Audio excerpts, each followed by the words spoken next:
آپ دیکھ رہے ہیں کہ عمران خان کے اہم کیس کی سماعت اس وقت ختم ہوئی ہے، جس میں ان کو شفا اسپتال منتقل کرنے کے حوالے سے تحریک انصاف کی پوری لیڈرشپ یہاں پہ پہنچی تھی، اور دوسرا توشہ خانہ کیس میں عمران خان کی جو نااہلی کا معاملہ تھا اور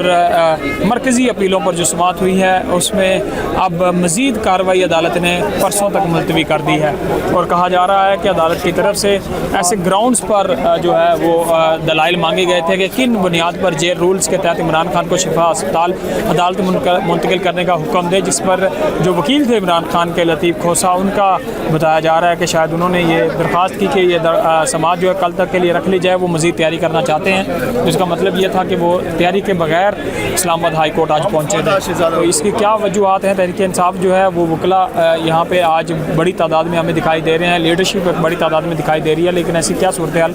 ہو سکتی ہے کہ جو تحریک انصاف کے جو وکلا ہیں وہ بغیر تیاری کے عدالت آئے اتنے بڑے اہم کیس میں؟ یہ بھی سوال اٹھایا جا رہا ہے۔ تو یہاں پہ کچھ اراکین جو اسمبلی ہیں ان سے بھی بات کرنے کی کوشش کرتے ہیں کہ ایسی کیا وجوہات تھی۔ کوئی عام قیدی نہیں ہے، پوری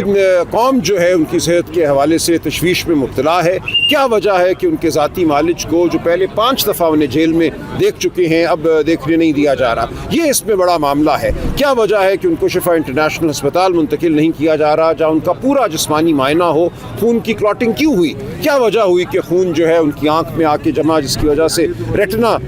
پہ ایک حملہ ہوا؟ تو ہمیں بالکل تشویش ہے خان صاحب کی صحت کے حوالے سے، اس سے زیادہ کوئی اہم بات نہیں ہے، اور ہم توقع کرتے ہیں کہ عدالت اپنے اختیارات کو استعمال کرتے ہوئے حکومت کی جو ہٹ درمی ہے اس کو پامال کرے گی اور حکم دے گی کہ خان صاحب کو شفا انٹرنیشنل ہسپتال بھیجا جائے، ان کے ذاتی معالجین کو ان تک رسائی دی جائے اور ان کے خاندان کو ان تک رسائی دی جائے۔ یہ 3 بنیادی تقاضے ہیں اور ان کا پورا ہونا ضروری ہے۔ ہم امید کرتے ہیں پرسوں ایسا ہوگا۔ اینک لگا کر جو رپورٹ پیش کی گئی عمران خان کو، دیکھیے ہم کسی رپورٹ کو نہیں مانتے، یہ رپورٹیں